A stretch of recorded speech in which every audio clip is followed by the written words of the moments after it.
انا نبيعو لشي واحد جنابي ولا نبيعو لهادو هنايا كاع اللي بغا يدير فيه شي مشروع نبيعو ليه وصافي.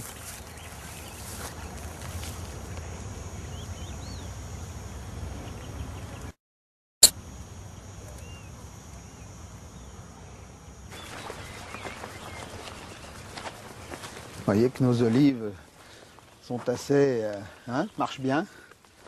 J'envisage d'ailleurs très sérieusement de les récolter.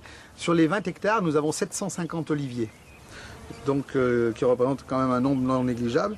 Et j'envisage plus que sérieusement de les récolter, de les traiter, enfin de les traiter, j'entends, de les exploiter sous forme d'olives, sous forme de pâtes, sous forme de toutes sortes de choses. Et d'en faire, pourquoi pas, une huile oisiria ou des olives oisiria pour les mettre en vente à la boutique, les utiliser dans la restauration, enfin bon, de faire de la culture du terrain, quoi. Alors faites attention où vous mettez les pieds par là, j'ai l'impression que là aussi il y a encore de la fuite. Il ne va pas arranger mes chaussures. Voilà.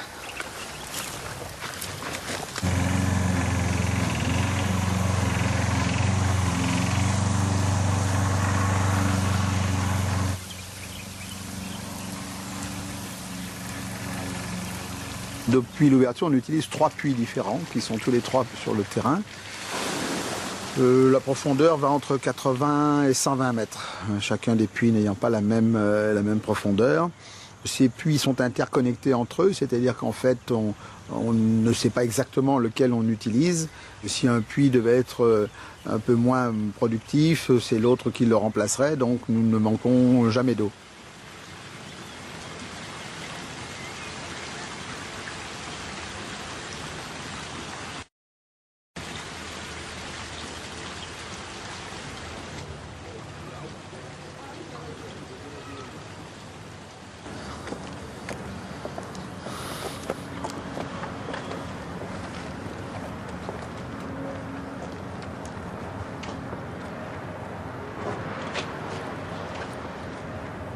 Voilà, la vue sur tout le parc, la vue d'ensemble, enfin presque tout le parc.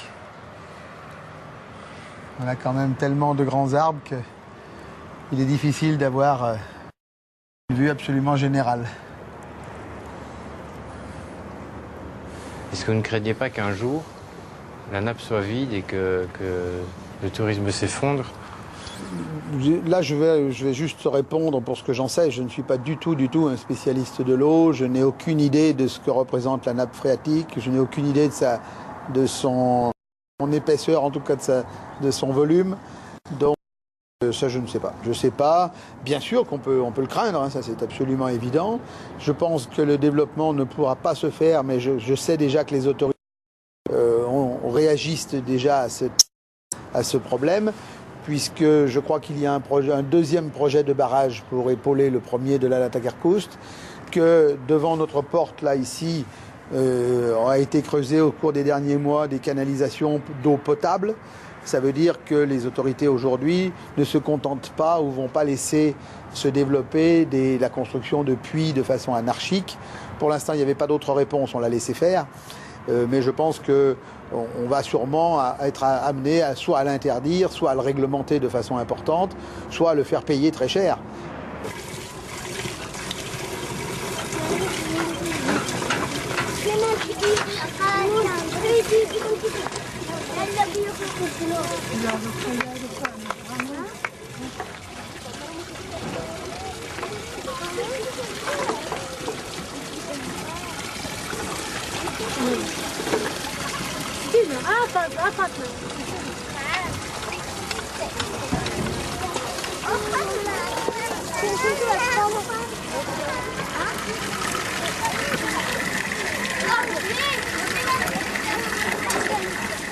سي محمد إلا كان ممكن تكلمنا على الماء ديال الشريب عندكم هنا في الدوار وفي هذه المنطقة قبل ما تكون عندكم هذه السقية هذه.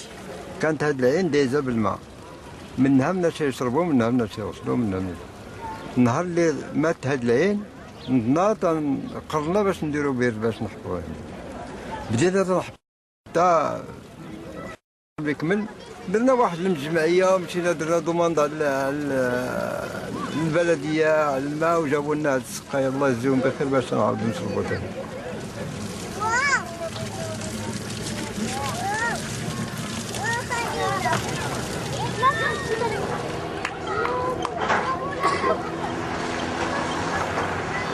كيفاش كيتم التسيير ديالها؟ واش كتخلصوا فيها شي شويه او لا؟ لا بالنسبه حاليا ما تنخ...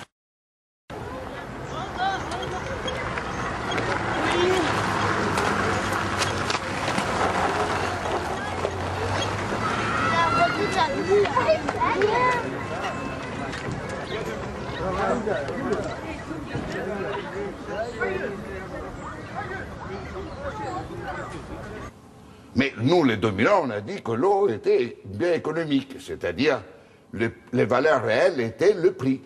Et on a commencé à développer des choses très intéressantes. On a dit, au fond, l'accès à l'eau, c'est un besoin.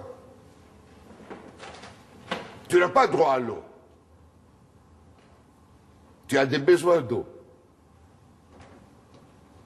Et alors, à partir de la notion de besoin plutôt que de droit, on a commencé à dire, mais au fond, la demande d'eau est une demande individuelle. Ce n'est pas une demande collective. C'est la notion fondamentale de toute théorie capitalistique. L'économie capitaliste de marché se base sur le postulat qu'il y a des biens et des services qui sont objets de demandes individuelles.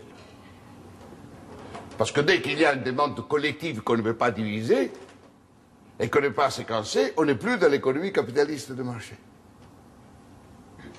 C'était ça la différence entre l'économie capitaliste de marché et l'économie collective publique. Et alors ils ont réussi à nous faire comprendre que puisqu'il y avait une demande individuelle qui reflète un besoin et pas une demande collective qui exprime un droit, il faut avoir un prix. Et on sort alors du champ des droits pour entrer dans le champ de la transaction et de l'échange.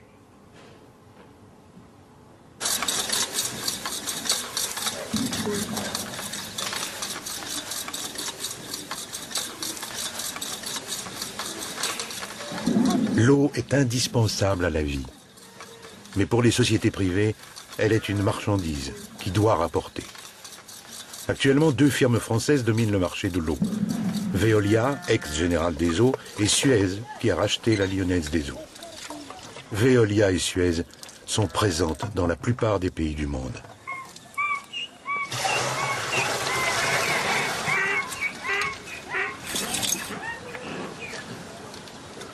Les actionnaires réclament effectivement, je veux dire, comment dirais-je, la rentabilité, la juste rémunération du capital qu'ils ont mis dans l'entreprise. Mais comme je vous l'ai dit tout à l'heure, la rémunération de ce capital n'est dans le domaine de l'eau pas quelque chose qui est gigantesque. La rentabilité des activités d'eau est aujourd'hui bien inférieure à la rentabilité offerte par d'autres services publics qui sont gérés aussi par des entreprises privées. Si vous regardez la rentabilité des réseaux d'autoroutes, la rentabilité de services téléphoniques, même la rentabilité de l'énergie, c'est souvent bien supérieur à celle procurée par les activités d'eau. Donc l'actionnaire dans le domaine de l'eau n'est pas un actionnaire trop exigeant.